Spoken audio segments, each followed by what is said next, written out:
Dear Sarah and all your lovely listeners, my name is Chantel and I'm initially from Pennsylvania. The encounter happened to me in 1978 when I was only 15 years old at the time, and my family had moved to a small rural town in the Pacific Northwest.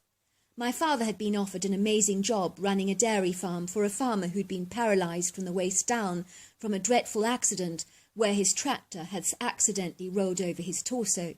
It was a horrifying ordeal, and he was lucky to be alive. Ralph the farmer was zealously enthusiastic about all his cows, despite his disabling condition, and he wanted nothing better than to preserve his farm. So he hired my father, who was being paid handsomely, to take charge of his dairy herd and to manage the business on his behalf. And his delightful wife Patsy was now relegated to being a full-time carer on the farm, giving her husband, Ralph, the full-time care that he actually needed, and she was desirous for nothing more than to take care of him, because she absolutely loved the bones of him. My dad loved nothing better than getting his hands really dirty, and had always revelled in the great outdoors and was fervently passionate about cows. Growing up as a young boy, his grandfather had owned a large dairy farm, so there was nothing that fired him up more than working with cows, and as a young boy he had known everything there was to know about running a dairy farm, which he had aspired to do all his young life. However, his own parents had their own fanciful, bright ideas for their son's future, and imposed their indomitable will on him, as well as actively encouraging, persuading, and unrelentingly bullying my father to embrace the corporate world, which was not in his blood at all.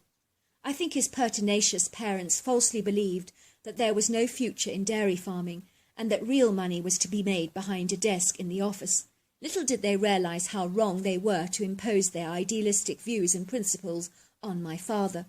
My father quite literally despised and detested every minute of office life, and dreaded getting up early in the morning to go to the office that was so devoid of cheerful birdsong in the valley and the fresh air blowing against his face.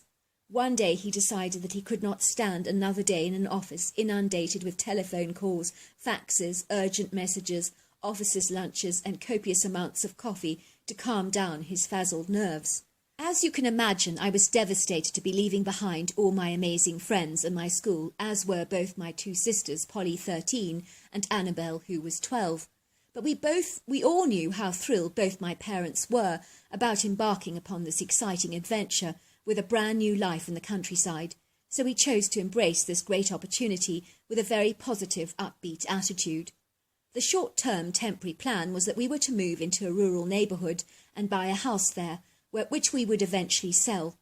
The long-term outlook was that we were going to build our brand new dream farmhouse that was to be developed on the ample acreage of the dairy farm, which would mean that the land would boast 2 rural dwellings. This idea had been Ralph's suggestion, and it would work exceedingly well because my father, being close to the dairy herd, was very significant, especially in the likely event that you might have a cow giving birth in the early hours of the morning, so being on hand 24/7 was ultimately a necessity on a large dairy farm, where the activities of the herd are not dictated by a 9-to-5 schedule. I remember the day we moved to our brand new home in the rural town that was in very close proximity to the dairy farm where my father was to begin working. I was actually beginning to feel incredibly excited because the whole area was remarkably serene, peaceful, and exquisitely beautiful. The house we'd bought was a standard symmetrical design like all the other properties in our street, which had a very large backyard, a beautiful swimming pool, and a generous-sized back porch. All the houses in our street looked remarkably similar, but had very enchanting, beautiful terrace gardens, and were painted in bright apricot, with green roofs, green wooden windows, and green front doors. Everyone had their own fenced-in backyard, but the front area of our homes were fronted by a large open area of manicured lawn. We lived on a white gravel road, and our backyards overlooked exquisite views of mountainous valleys and emerald green rolling hills. On the opposite side of our street was a high grassy embankment, which stretched out into a wide open clearing, which was then flanked by a vast area of natural forest that literally stretched back for miles. These forests consisted of towering, majestic Douglas and vine maples, as well as Pacific, silver and grand fir trees, and it was also teeming with an abundance of indigenous wildlife to the area, like the typical mule and white-tailed deers that we would see looking in at us from the edges of the forest, and sometimes we would see them early in the morning on the green outside our homes, scampering around. I remember we were unpacking and unloading large cardboard boxes filled with kitchen crockery that we were subsequently placing in the kitchen cabinets. We were chattering excitedly among ourselves, and our elevated voices were raised in animated childlike enthusiasm about our exciting move. Suddenly I looked out of the window and saw a crotchety-looking man standing only yards away from our window with a huge crabby scowl planted on his wrinkled face. He was shaking his white head of thinning hair with a very evident look of disapproval and exasperated frustration. I sensed almost immediately that he was not pleased with our excited, animated, enthusiastic screams, but I do not believe we had been that raucous or loud, but clearly he begged to disagree. My mother observed this grumpy-looking, cantankerous man as she glanced out of the kitchen window that overlooked the front yard and the long stretch of green lawn outside all the properties of our street. As she unwrapped the crockery from the layers of newspaper and placed it into the kitchen cabinet, I remember her saying to us, "That must be our new next-door neighbour," she sighed. "Oh dear, he does look like a crusty, miserable old sod, doesn't he?" I thought personally that he was very creepy, and he had a thin, scrawny, chicken-like legs and an extended stomach overhang, and he looked like he was in his early 60s, but his small, squished-up eyes looked exactly like a bull terrier's, and he was equally as unfriendly and vicious-looking towards strangers. That was clear to me. This morose man just stood there, goggling and gawking at us through the kitchen window, and he didn't seem concerned or perturbed that he was being so rude and invasive towards us. He looked just like a barn owl regarding a mouse. It really was an awkward feeling to be so scrutinised so intently by this neighbour.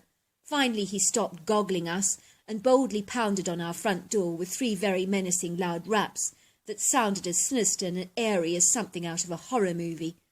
My mother answered the door to this horrible, surly-looking man. I noticed that he was still scowling and looking decidedly churlish. "I'm your neighbour," he said, "and I live next door. I'd appreciate your children lowering the volume and tone of their voices. This is a quiet neighbourhood, and the residents here do not appreciate children screaming and making a ruckus commotion." "Of course," said my mother. "I'm very sorry. My children are just a little excited and animated, that's all. I didn't realise they were being that noisy." "Mind that you keep the noise down," said the man, and he stomped away like an angry bull. "I told you he was a gloomy sod," sighed my mother. "Just our luck to end up living next door to the old codger. I've got a funny feeling that this isn't the last that we've heard from him. I think he's not going to be plain sailing living next door to someone as waspish and as snappy as he is. I think a hammerback shark would be instantly preferable to him and friendlier than he is. Oh, he is decidedly odd, I'll give him that, and very cold." Fast forward a few weeks and we had settled down superbly into our brand new home, and life was remarkably good. My mother had literally transformed our dwelling into a sumptuous, cosy, congenial den, and had wallpapered and painted the interiors, and it was beginning to feel very snug and homely indeed. I'd also never seen my father happier and more jubilant in his entire life, and even the pale skin that he had developed a golden hue from all the time he spent basking in the warm rays of the sun. I could see that he was in his element. I noticed he'd get up at the crack of dawn to drive his Dodger to the dairy farm, and all the conversations around our dinner table were all about cows. And when my father talked about his dairy herd, I'm not kidding when I say that his face became animated and jubilant. I'd never seen him so vivacious, lively, and passionate about anything before, and his joyful countenance was literally infectious, creating a warm, cosy, happy atmosphere in our home. My mother was so used to the city that she began to settle down into country life like a duck to water, as if she'd never ever been apart from it. She was in her element, growing vegetables in the backyard, which was something she'd never ever done before, and watching the seeds develop into plants was something that she marvelled and admired. We were benefiting greatly from the fruits of my father's industrious, copious labours by drinking the most delicious creamy milk I've ever tasted, and we had phenomenal homemade butter and cheese. It didn't get better than that. In our spare time, my sister and I would ride our bikes down the road, and we would also play in the woods with Fido and Chloe, our 2 cocker spaniels. I began to really cherish life in the countryside, because it was so remarkable. There was one exception, of course, and that was our crotchety old neighbour, that every time we would fly past him, tinkering our bicycle bells, I'd hear him say, "Bloody children, those bloody children." And I'd always shout out, "I heard you, I heard you, I know what you said." It wasn't long before we started receiving pieces of paper with magazine words cut out and stuck on the paper posted through our letterbox, very, very suspiciously. The letters would read, "Shut up or ship out for good." Then another time we would receive a note that read, "If your kids do not shut up, I'll shut them up for you and for good." We all knew that those nasty notes that kept invading our lives like a deadly virus were from that horrible next-door neighbour of ours, but my mother chose to ignore them and told us not to worry about it. "He's just an old codger," she said. "The worst he can do is call the police, and you're not making a lot of noise, so there's not much that they can do." I imagine the nasty man absolutely loathes children. Perhaps he's never had kids of his own. Or perhaps he just hates people in general. You do get people like that, you know. One day on our doorstep we found several bottles of Coca-Cola, and my mother brought them all in, believing that they'd accidentally been left in the car after a shopping trip, and that my father had left them on our doorstep for us to put away in the pantry. One dinner my sister got some of those bottles of Coke out from the pantry to have with our dinner. I remember we were eating roast chicken, roast potatoes, gravy, vegetables and cauliflower cheese. My mother was a really good cook, and we always sat around the kitchen table together for dinner every single night. I remember taking a sip of the Coke and saying, "It's a little flat," and I hated flat Coke, so I just did not drink it at all, but opted for some creamy chocolate milk instead. My sisters, on the other hand, were enjoying their Cokes that appeared to have been carbonated, but within 30 minutes after drinking those Cokes, both my sisters became incredibly ill. At first my mother began to worry that there was something wrong with the chicken she had cooked, but the rest of the family was fine, so it couldn't have been what we'd eaten. Annabelle was vomiting, and she was groggy and speaking with a slurred speech, sounding exactly like someone who'd just got a stroke. And my other sister, Polly, was so lacking in coordination and was literally falling all over the place and couldn't stand up straight. She was complaining bitterly that her stomach was hurting and she wanted to throw up. My mother knew immediately that something was intrinsically wrong with both of my sisters. I remember they were taken to the hospital by ambulance and literally rushed there. I still recall our grumpy neighbour watching my two sisters being rolled into the back of the ambulance onto the stretchers, and I recall that the miserable old codger of a next-door neighbour was actually smiling from ear to ear, which made me sick to my stomach. I was so disgusted that he was delighting in my sister's misfortune. Over the next few days, things got progressively worse for my sisters, as the doctors could not understand what was wrong with them, because their bodies appeared to be shutting down.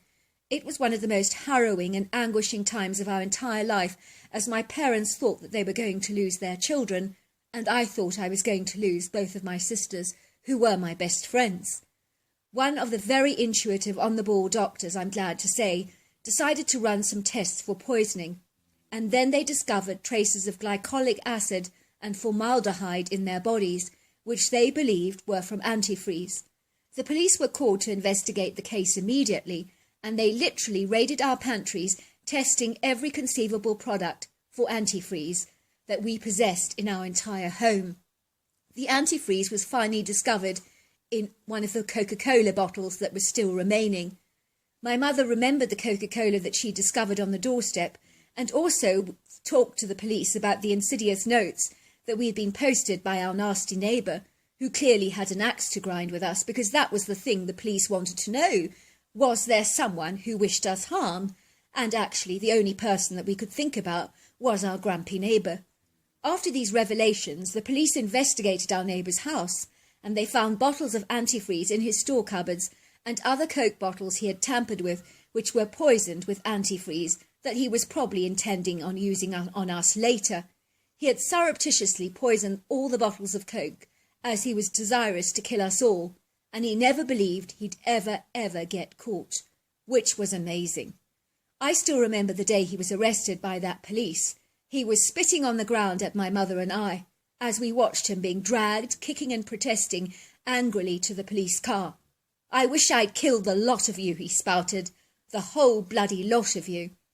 It was discovered that this was not the first time our nasty neighbour had attempted to kill people with antifreeze, so my mother was right.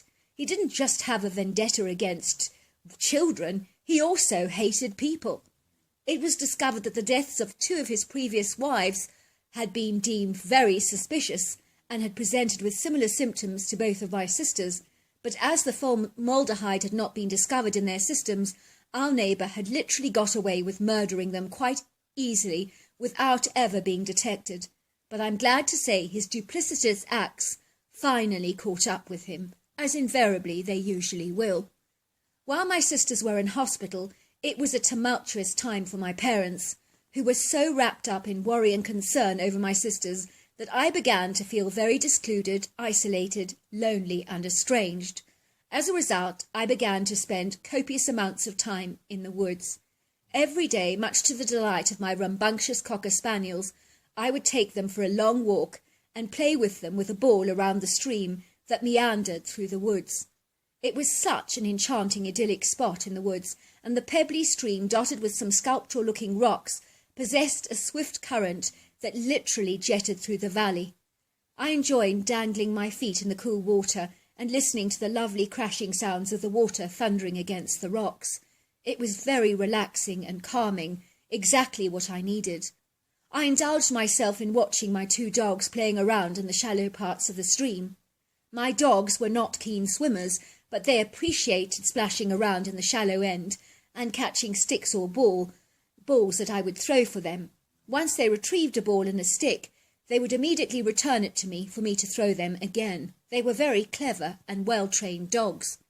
For me personally, going to the woods was healing for my soul and clarifying and clearing for my mind, because nearly losing both my sisters to this lethal poisoning had been one of the most horrifying nightmares in my young life, and I could have also been there, in that hospital bed, fighting for my life, if I had actually drunk that Coca-Cola. I was thanking my lucky stars that I had opted for chocolate milk instead. I did find solace in the woods. It was such a great place to meditate, and to take stock of things and to reflect. One day, as I was sitting by the stream and throwing sticks for my dogs, I suddenly noticed that someone mysterious was throwing sticks for Fido, and Fido was in turn wagging his tail furiously as if he was in heaven. He went scampering back to the stranger as fast as he could, with his jaws locked over the stick.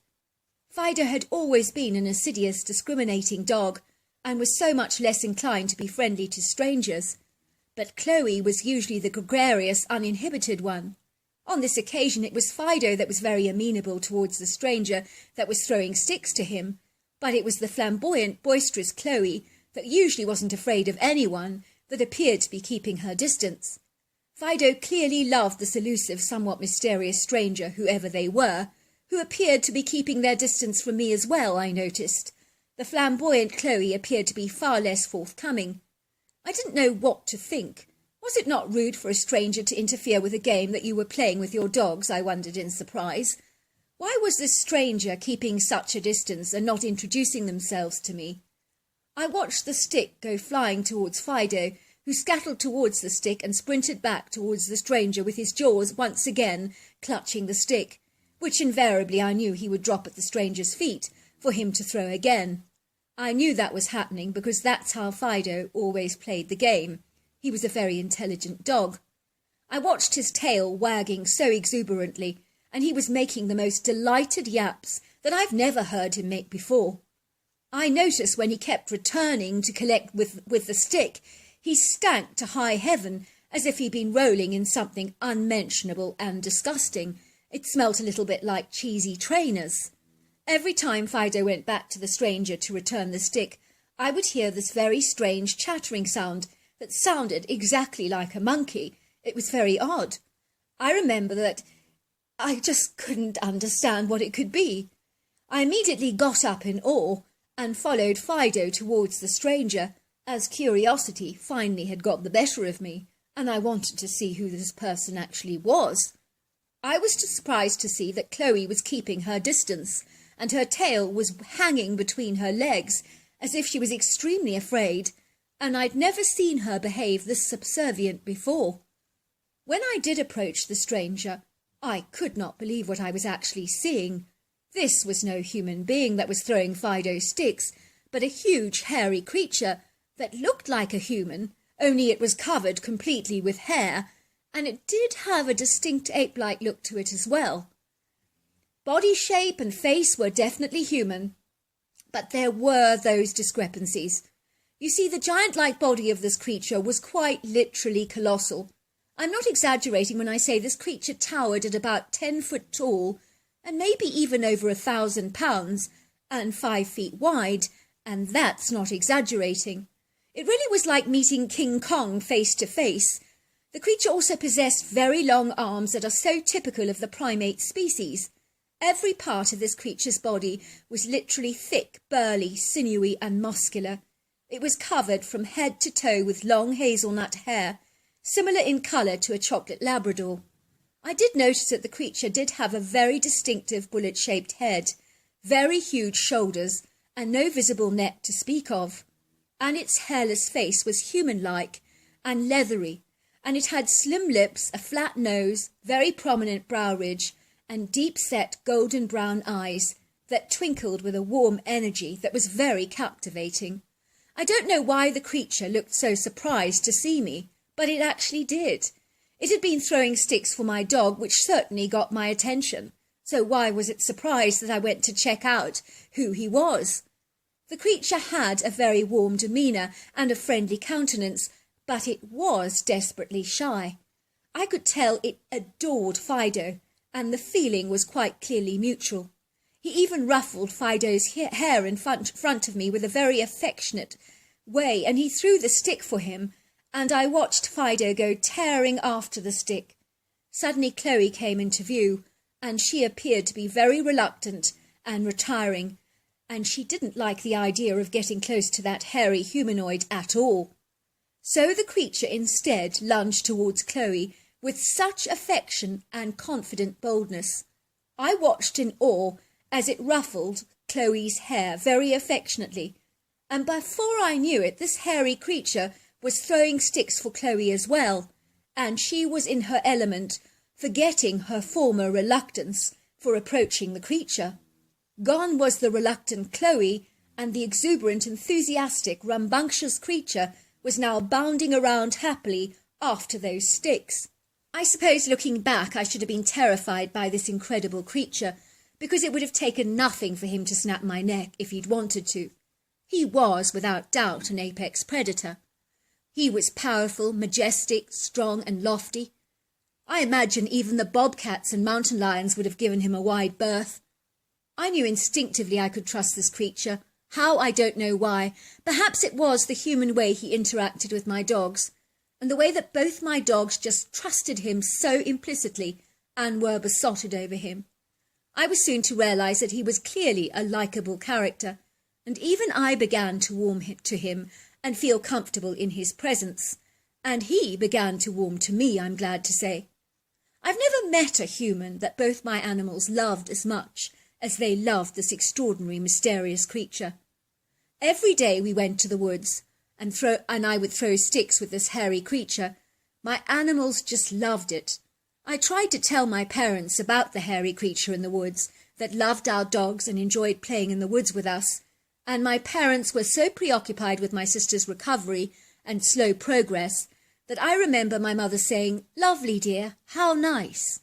And when I told my father, he was even more vague, and he said, "Well, sweetheart, I'm sure he's a very nice man, but you shouldn't judge someone for having a lot of body hair. It can be a condition, you know." I would tell that neither my parents had ever been listening to a word I said, so I never told anyone else about the strange creature I encountered in the wood. Nobody was interested anyway. To cut a long story short, I'm delighted to tell you that both my sisters made a startling, miraculous recovery from that dreadful poisoning they incurred, and they had no long-lasting negative effects from the disastrous episode with the Coca-Cola, which by negative association they've never been able to drink again. Sadly, we sold our house, and I say sadly because I loved going into the woods and playing with the hairy humanoid. But we moved to a dream, newly built farmhouse in the country where my father managed the dairy herd for his paralysed boss. Sadly, his boss did die 5 years after we moved into the farm. But he did leave our entire family the farm because he wanted the dairy farm to go on thriving long after his death. He loved those cows. He knew that my dad was as passionate about the cows as he had been. My family never looked back because my father was in his absolute element managing our dairy farm, which, believe it or not, I still live in all these years later, on the original farmhouse that was occupied by Ralph, the dairy farmer himself. I do remember when we moved to our farm, my 2 Cocker Spaniels did miss our hairy friend almost as much as I did, and they pined for him so terribly. Finally, I did take them back to the woods, but I think he'd moved on by then, because we never ever saw him again, and my dogs were bitterly disappointed. All these long years later, I realised that the creature I encountered in the woods was a Bigfoot, a hairy man, the Yeti or Sasquatch. I realised that in about the year 2006, when I watched a programme on television called Finding Bigfoot, and I saw how difficult and challenged they were to find the creature that I encountered, and I became very excited because I knew that my dogs and I had had a very special encounter with that hairy humanoid. Well, that is the end of the story, and I just want to say thank you so very much. It was a phenomenal story, and it's just horrifying to think that a next-door neighbour would just be so awful that he would actually try and kill you with antifreeze in your Coca-Cola. But you do get people like that, people who just hate human beings. And it wasn't because you were children. He'd done it to his own wives. He'd actually killed them and got away with it, and he thought he could do it to you as well. So I'm very glad you're alive and well and thriving. And what an extraordinary encounter with a Bigfoot. And to think that your dogs warmed to him so much, because animals really know how to detect energy. And if your dogs loved him, then he was one special Bigfoot. That I am sure of. Until next time, goodbye and good night.